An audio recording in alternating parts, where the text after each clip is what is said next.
요한복음 6장 60절에서 71절까지 우리 한 목소리로 함께 봉독하겠습니다. 제자 중 여럿이 듣고 말하되 이 말씀은 어렵도다 누가 들을 수 있느냐 한데 예수께서 스스로 제자들이 이 말씀에 대하여 수군거리는 줄 아시고 이르시되 이 말이 너희에게 걸림이 되느냐 그러면 너희는 인자가 이전에 있던 곳으로 올라가는 것을 본다면 어떻게 하겠느냐 살리는 것은 영이니 육은 무익하니라. 내가 너희에게 이른 말은 영이요 생명이라. 그러나 너희 중에 믿지 아니하는 자들이 있느니라 하시니 이는 예수께서 믿지 아니하는 자들이 누구며 자기를 팔 자가 누구인지 처음부터 아심이러라. 또 이르시되 그러므로 전에 너희에게 말하기를 내 아버지께서 오게 하여 주지 아니하시면 누구든지 내게 올 수 없다 하였노라 하시니라. 그때부터 그의 제자 중에서 많은 사람이 떠나가고 다시 그와 함께 다니지 아니하더라. 예수께서 12 제자에게 이르시되 너희도 가려느냐? 시몬 베드로가 대답하되 주여 영생의 말씀이 주께 있사오니 우리가 누구에게로 가오리까? 우리가 주는 하나님의 거룩하신 자이신 줄 믿고 알았사옵나이다. 예수께서 대답하시되 내가 너희 12를 택하지 아니하였느냐? 그러나 너희 중에 한 사람은 마귀니라 하시니 이 말씀은 가룟 시몬의 아들 유다를 가리키심이라. 그는 12 중에 하나로 예수를 팔 자더라. 아멘. 할렐루야. 하나님의 은혜가 오늘 이 새벽에 하루의 첫 시간을 주 앞에 드리는 우리 믿음의 가족들에게 함께 하시기를 예수님의 이름으로 축원합니다. 오늘 말씀은 예수님을 떠나가는 이들 또 예수님을 따르는 이들에 대해서 말씀을 하고 있습니다. 예수님께서 이 살과 피에 대해 말씀을 하셨을 때에 많은 사람들이 이제 소란을 일으키기 시작합니다. 제자 중 여럿이 듣고 말하되 이 말씀은 어렵도다 누가 들을 수 있느냐 한데 예수께서 스스로 제자들이 이 말씀에 대하여 수군거리는 줄 아시고 이르시되 이 말이 너에게 걸림이 되느냐라고 물으십니다. 제자 중 일부 사람들이 어렵다고 불평을 하지요. 어떤 이는 참 이해하기가 어려웠을 것입니다. 어떤 사람은 이 개념을 받아들이기가 참 힘들었을 겁니다. 이 마음에서 그것이 즐겁게 받아들여지지 않는 것이죠. 예수님은 자신의 말씀을 그들이 어려워하기도 하고 걸림돌이 될 것이라는 것을 예수님은 알고 계셨습니다. 왜냐하면 그들의 생각 속에는 이미 자신들만의 생각이 가득 차 있었고 여러 가지 관습들과 여러 가지 전해 내려오는 여러 가지 일들에 대해서 나름대로의 그런 평가와 기준을 세우고 살았기 때문에 그런 것이죠. 그들에게 어려운 것을 그럼에도 불구하고 가르치십니다. 이 예수님에게서 드러나는 이 하나님의 영광, 사람들이 이것을 이해하고 받아들이는 것이 결코 쉬운 것은 아닙니다. 오늘날에도 이 신앙을 갖는 것이 그렇게 쉽지만은 않습니다. 하지만은 어려워도 가야 되는 길이고 걸림돌이 되어도 가야 되는 길이죠. 걸림돌이 없는 것이 결코 좋은 것은 아닙니다만은 그러한 것이 또 필요하기 때문에 예수님께서 그렇게 가르치시고 우리 신앙생활에 여러 가지 어려움이 있지만은 그럼에도 불구하고 우리가 하나님께서 우리를 그 신앙의 길로 가시게 하시는 것도 바로 이 하나님께서 필요하시기 때문에 우리에게 주시는 그런 과정들이죠. 예수님께서 자신들의 마음에 맞지 않자 이 제자들이 떠나가기를 시작합니다. 66절에 보면은 그때부터 그의 제자 중에서 많은 사람이 떠나가고 다시 그와 함께 다니지 아니하더라 라고 말씀을 합니다. 떠나가는 것이 비극은 아닙니다. 거짓 신앙인이 있고 거짓 제자가 있는 것이죠. 그들이 떠나는 것은 어쩌면 당연한 겁니다. 하나님의 영광을 발견하지 못하면은 우리도 언제든지 이 믿음의 자리에서 떠날 수가 있게 되는 것이죠. 70절에 보면 이렇게 말씀을 합니다. 예수께서 대답하시되 내가 너희 12를 택하지 아니하였느냐 그러나 너희 중에 한 사람은 마귀니라 하시니 이 심지어는 예수님의 12 제자 중에서 한 명도 그렇게 예수님을 떠날 것이라는 것을 알고 계셨고 이렇게 말씀을 하시는 것이죠. 그는 처음부터 참된 제자가 아니었습니다. 그가 그 예수님의 모습에서 이 하나님의 아들, 이 하나님의 영광의 모습을 보았다면은, 그것을 온전히 깨닫고 그것을 믿었다면 그는 결코 배반하지 않았을 겁니다. 그는 예수님의 모습에서 하나님의 영광, 이 하나님의 모습을 본 것이 아니라 자신의 목적을 비추어 본 것이죠. 예수님을 자신의 목적을 채우는 그런 도구로, 또 그런 통로로 그는 보았던 겁니다. 예수님과 매우 가까이 있었지만은 그냥 가까이 있다고 하더라도 또 하나님의 영광을 보는 것도 아니고 그리스도의 영광을 아는 것도 아니죠. 가까이 있다고 해서 모든 것을 아는 것은 아닙니다.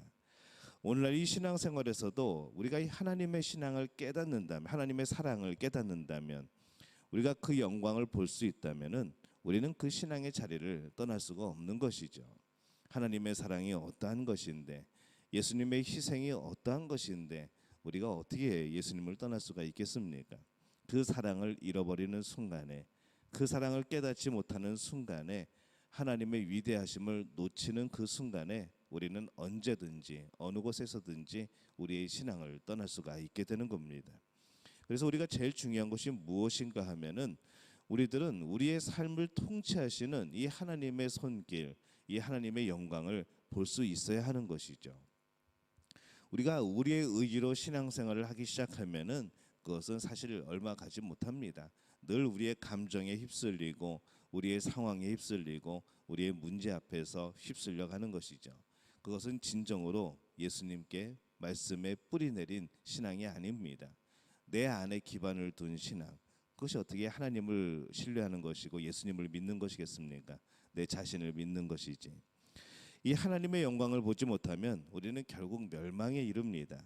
그래서 우리는 끊임없이 이 하나님의 영광을 바라봐야 되고, 하나님께서 우리에게 행하신 많은 일들을 되새기고 마음에 새기고 기억해야 되는 것이죠.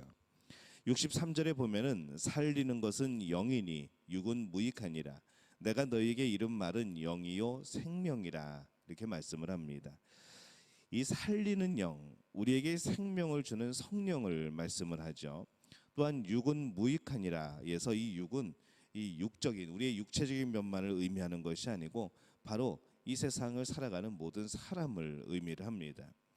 그래서 영원한 생명을 주시는 성령, 이 하나님과 생명이 없는 그 사람, 바로 이것을 대조한 것이죠. 만약 우리의 삶에서 하나님의 영광을 보지 못한다면은 우리는 이 땅에 살아가는 그냥 한 사람, 이 땅에 태어나서 그냥 살다가 이 땅을 떠나는 그냥 모든 사람들과 똑같은 그런 한 사람이 되고 말 겁니다. 그래서 하나님으로부터 오는 이 생명을 얻지 못하고 무익한 사람, 희망이 없는 사람, 그냥 그렇게 되어 버리는 것이죠.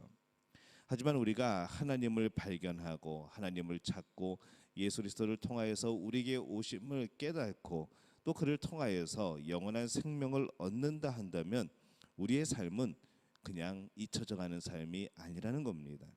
우리의 삶은 그냥 끝나버리는 삶이 아니라는 것이죠. 하나님이 우리에게 생명을 주십니다. 하나님만이 우리에게 생명을 주시죠. 그래서 우리는 하나님을 찾아야 되는 겁니다. 우리가 이 하나님을 어떻게 찾고 구할 수 있을까? 우리가 생각해 보면은 사실 우리의 능력으로 하나님을 찾는다는 것은 불가능합니다. 그래서 하나님이 우리에게 다가오신 것이죠. 예수님을 통하여서 우리의 곁으로 오신 겁니다. 바로 드러내신 것이죠. 그것이 무엇인가 하면 하나님의 말씀입니다. 그래서 내게 이른 말은 영생이요 생명이라 이렇게 말씀을 하죠. 예수님께서 우리에게 말씀하신 것을 통하여서 우리는 우리에게 생명을 주는 성령, 이 하나님의 존재를 깨닫게 되는 겁니다.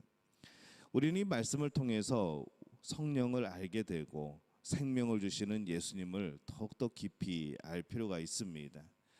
예수님이 영광된 모습으로 이 땅에 오신 것을 우리는 기억해야 되는 것이죠.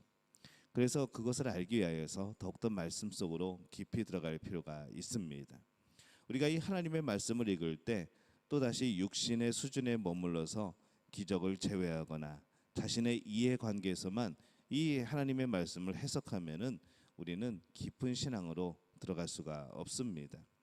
우리 자신을 넘어서야 하죠. 내 생각과 맞지 않다고 해서 이 성경 말씀을 바꿀 수는 없는 겁니다. 내 의견과 맞지 않다고 해서 이 성경 말씀을 무시할 수는 없는 것이죠. 깨져야 될 것은 나인 것이고 넘어서야 될 것은 바로 내 자신입니다.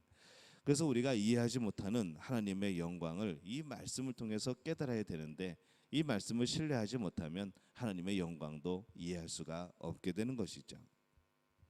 우리에게 임재하시는 하나님의 영광의 말씀을 통해서 우리가 깨닫고 그렇게 살아가게 될 때에 우리는 그 하나님이 우리에게 얼마나 풍성한 것을 주셨는가를 깨닫게 됩니다. 제자들을 예수님이 선택하셨습니다. 제자들이 예수님을 선택한 것이 아니라 예수님이 제자들을 선택했습니다. 오늘 우리들의 신앙도 그러하죠. 자기 생각, 감정에 따라가 아니라 말씀이 하시는 대로, 말씀이 우리에게 주시는 대로 그렇게 우리는 따르고 또 찾아가야 되는 그런 사람들입니다. 하나님은 여전히 우리와 함께 하시기에 우리는 만날 수 있습니다. 언제 어디서든 하나님을 부를 때 하나님은 우리를 만나 주십니다. 등 돌리고 떠나는 것은 우리들의 모습이라는 것이죠. 하나님의 그 찬란한 영광을 보지 못하면, 우리에게 찾아오신 그 사랑을 우리가 깨닫지 못하면은 우리 인생은 생명이 없는 그런 인생이 될 수밖에 없습니다. 하나님의 영광이 드러나는 일인데도 불구하고 믿는 사람들이 있는가 하면은 믿지 않는 사람도 있다는 것을 우리가 봅니다.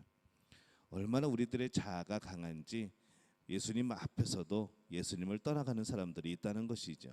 그 생명의 말씀을 듣고 그 음성을 직접 듣고 그 하나님의 아들의 모습을 직접 본 사람들도 떠난다는 겁니다. 우리는 오늘날 이 믿음의 사람이 되어야 되겠습니다. 그 믿음의 사람이 되는데 중요한 것은 바로 그 주님의 말씀을 온전히 신뢰하고 믿는 겁니다. 하나님의 말씀을 믿지 않고 하나님의 음성을 듣지 않고 하나님이 살아서 역사하시고 나를 붙들고 계심을 믿지 않고 어떻게 우리가 신앙생활을 할 수가 있겠습니까? 말씀 없는 신앙생활은 자기 멋대로의 신앙생활입니다. 부단히 말씀 앞에 엎드려야 되는 것이죠. 내 자신을 내려놓고 생각을 내려놓아야 됩니다. 우리를 살리는 말씀을 읽고 연구하고 따라가고 그렇게 살아가야 되는 것이죠. 그러면 이 말씀이 오늘 우리의 눈이 되어서, 우리의 귀가 되어서, 우리 삶의 새로운 이정표가 되어서 우리의 삶의 여러 가지 어려움에도 불구하고 하나님이 주시는 그런 열어놓으신 길들, 그런 올바른 길들을 찾아갈 수가 있게 되는 겁니다. 오늘 우리의 삶 속에서 하나님이 함께 하시는 그 영광을 바라볼 수가 있게 되는 것이죠. 오늘 우리의 믿음의 삶은 어떻습니까? 그 믿음의 기준은 과연 무엇입니까? 내 생각과 내 경험과 내 체험이 기준이라고 한다면 언제든지 그것은 흔들릴 수가 있습니다. 우리의 믿음의 기준은, 우리의 신앙의 기준은 하나님 말씀에 근거한 바로 그 기준이라는 것이죠. 오늘 다시 한번 우리의 믿음 생활의 기준을 되새기고 우리가 말씀 위에 기반을 세우고 예수님의 그 사랑의 기반을 세우는 그런 복된 믿음의 생활이 되시기를 바랍니다. 이 복을 누리는 우리 믿음의 가족들이 되어주시기를 예수님의 이름으로 축원합니다. 기도하겠습니다.